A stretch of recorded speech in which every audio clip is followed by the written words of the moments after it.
Dan dengan mengucap Bismillahirrahmanirrahim, pada pagi hari ini saya secara resmi membuka Muktamar ke-34 Nahdlatul Ulama NU.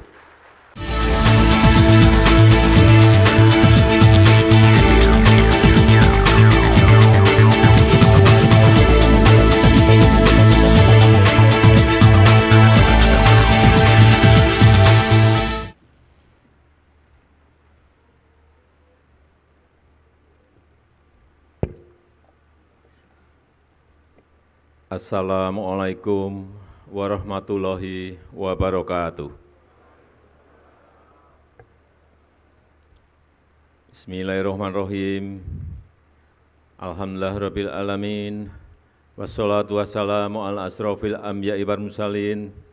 Sayyidina wa habibina wa syafi'ina wa maulana Muhammadin wa alihi wa sahbihi ajma'in, amma ba'du.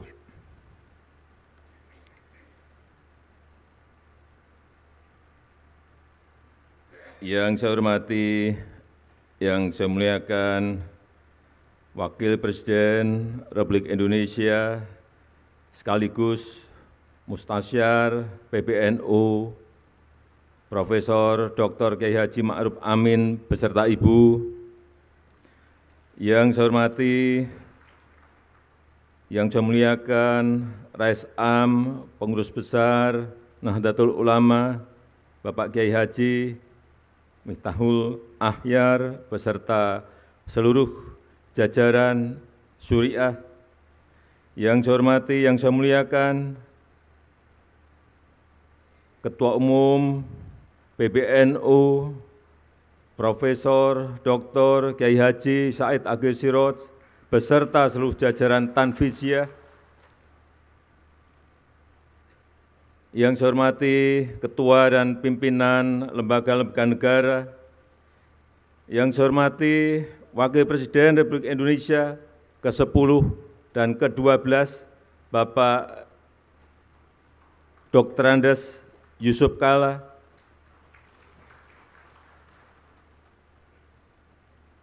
yang saya hormati para Menteri Kabinet Indonesia Maju yang hadir, seluruh jajaran Mustasyar PBNU, yang saya muliakan para kiai, para masyayikh, para alim ulama, Gubernur Provinsi Lampung, beserta seluruh Bupati dan Wali Kota yang hadir, yang saya hormati seluruh jajaran pengurus wilayah, pengurus cabang, sampai pengurus ranting NU dari seluruh tanah air, peserta muktamar, hadirin dan undangan yang berbahagia. Pertama-tama atas nama pemerintah, atas nama masyarakat, atas nama negara, saya menyampaikan terima kasih dan penghargaan yang tinggi kepada Nahdlatul Ulama yang telah membantu pemerintah dalam menenangkan umat, menenangkan masyarakat dalam masa pandemi ini. Yang kedua juga terima kasih untuk Nahdlatul Ulama yang juga telah mengajak masyarakat untuk mentaati protokol kesehatan dan mengajak masyarakat untuk berbondong-bondong ikut dalam program vaksinasi. Ini saya rasakan betul betapa ajakan para kiai, ajakan para ulama betul-betul berdampak pada meningkatnya keinginan masyarakat untuk ikut vaksinasi. Pada awal-awal program vaksinasi, begitu keluar yang namanya vaksin AstraZeneca, banyak daerah yang tidak mau mengambil. Padahal saat itu stok yang banyak adalah AstraZeneca. Tetapi begitu saat itu ada telepon dari para kiai dari Jawa Timur, Pak Presiden, silahkan semuanya vaksin dikirim ke Jawa Timur, kami terima. Besoknya saya ke Jawa Timur, betul, para kiai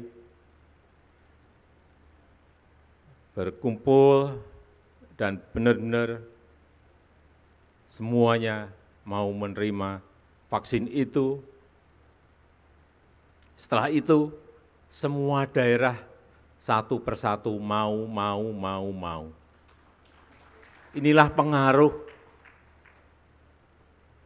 para ulama, para kiai dalam mengajak masyarakat untuk ikut vaksinasi.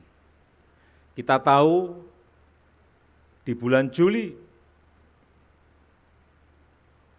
tepatnya pertengahan Juli, 15 Juli, kita berada pada posisi keadaan yang sangat mencekam.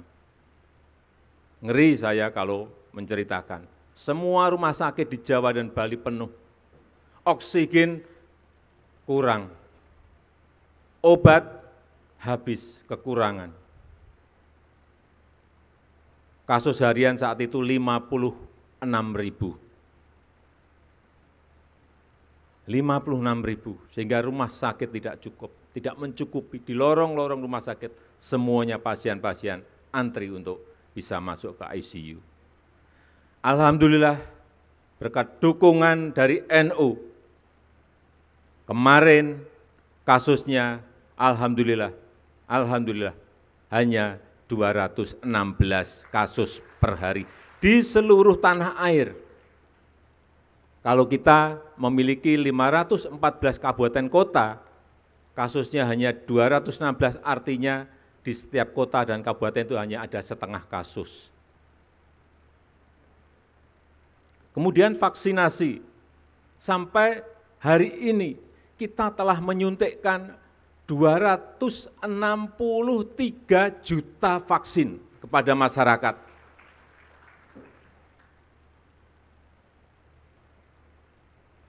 Bapak Kiai bisa membayangkan menyuntikkan kepada 263 juta kali suntikan. Itu sebuah pekerjaan yang sangat rumit, sangat kompleks. Belum membawa vaksinnya ke tempat-tempat yang sangat sulit di atas gunung, ke pulau-pulau kecil, dengan membawa perahu, dengan naik sepeda motor, membawa box untuk pendingin vaksin. Sekali lagi alhamdulillah kita sudah mencapai 263 juta, dosis pertama 73,9%, dosis kedua 51,8%. Kita harapkan segera bisa mencapai 70% untuk mengejar agar COVID ini tidak menyebar kemana-mana lagi. Dan juga hari ini telah disuntikkan kepada anak-anak 6-11 tahun sudah 1 juta. Ini juga kecepatannya sangat bagus sekali, alhamdulillah. Tapi kita tetap harus masih hati-hati, masih harus waspada, karena sekarang muncul varian baru yang namanya Omikron. Telah ada 83.000 kasus di dunia, dan ke negara kita Indonesia juga telah masuk.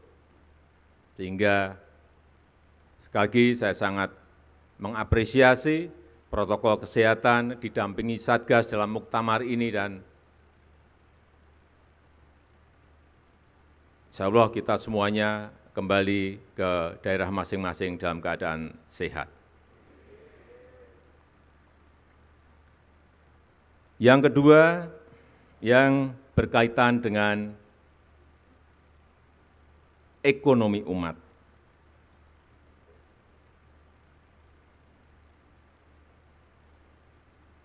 Kita tahu banyak yang disampaikan mengenai masalah pemerataan, seperti tadi juga Bapak Ketua Umum PBNU juga menyampaikan. Memang kita harus berbicara apa adanya, pemerataan bukan sebuah hal yang gampang untuk dilakukan. Tetapi saya melihat bahwa kekuatan di NU sekarang, anak-anak muda yang pinter-pinter, santri-santrinya yang pinter-pinter, yang keluaran banyak dari universitas-universitas yang besar dari seluruh negara yang ada di dunia ini, apabila ini bisa dirajut dalam sebuah kekuatan lokomotif, saya meyakini ini bisa menarik gerbong yang ada di bawah untuk bersama-sama dalam rangka mensejahterakan kita semuanya. Saya menawarkan yang muda-muda ini dibuatkan sebuah wadah, bisa PT atau kelompok usaha, dan pemerintah, saya menyiapkan,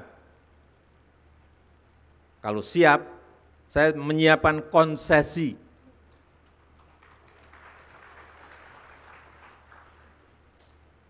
Baik itu yang namanya konsesi, terserah mau dipakai untuk lahan pertanian, silahkan.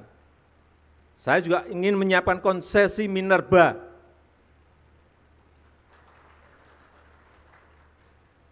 Yang pengen bergerak di usaha-usaha nikel misalnya, usaha-usaha batu bara, usaha-usaha boksit, usaha-usaha koper, tembaga, silahkan.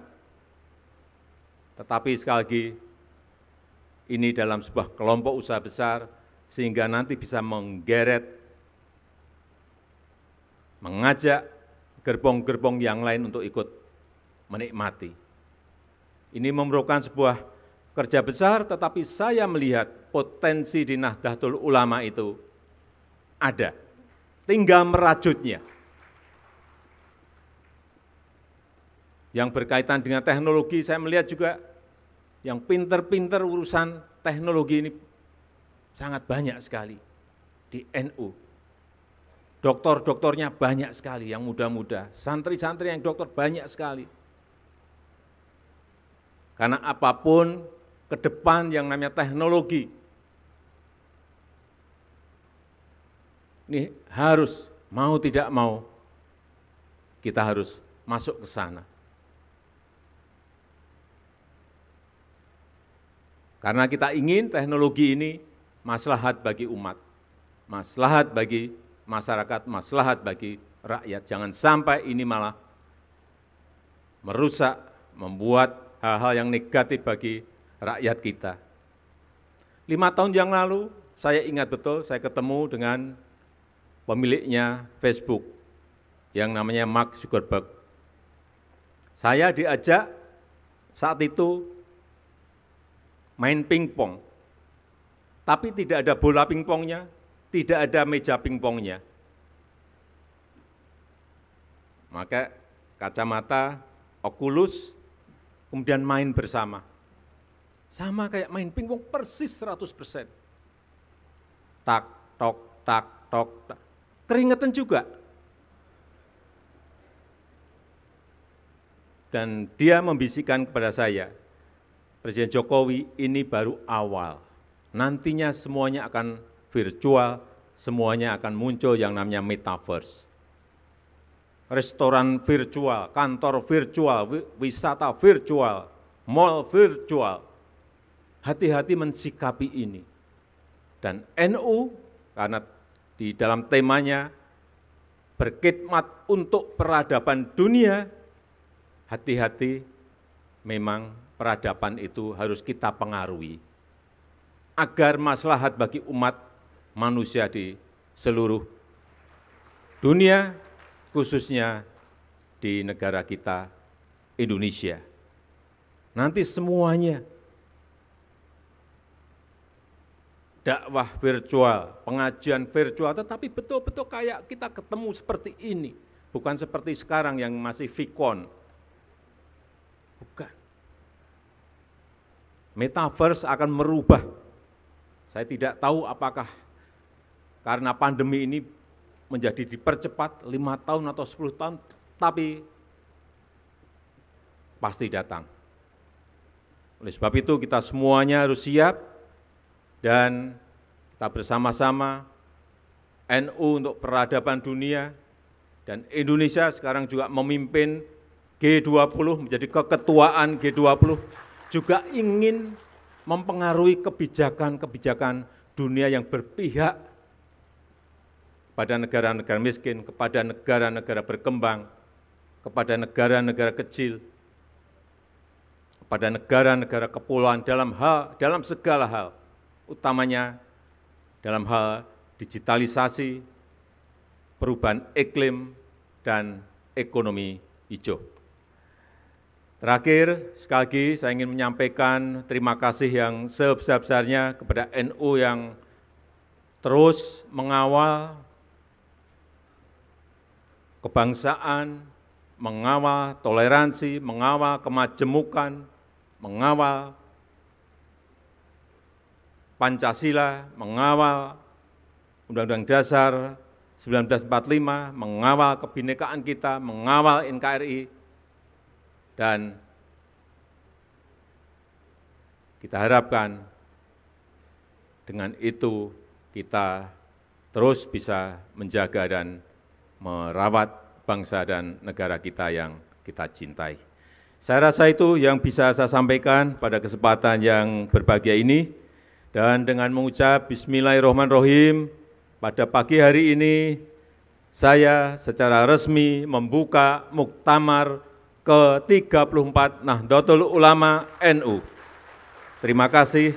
Wassalamualaikum warahmatullahi wabarakatuh. Dimohon mendampingi Presiden Republik Indonesia saat pemukulan rebana, Wakil Presiden Republik Indonesia, Rois Am Pengurus Besar Nahdlatul Ulama, Ketua Umum Pengurus Besar Nahdlatul Ulama, Menteri Sekretaris Negara, Menteri Agama, dan Gubernur Provinsi Lampung.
Baik, luar biasa tepuk tangan yang meriah untuk Nahdlatul Ulama.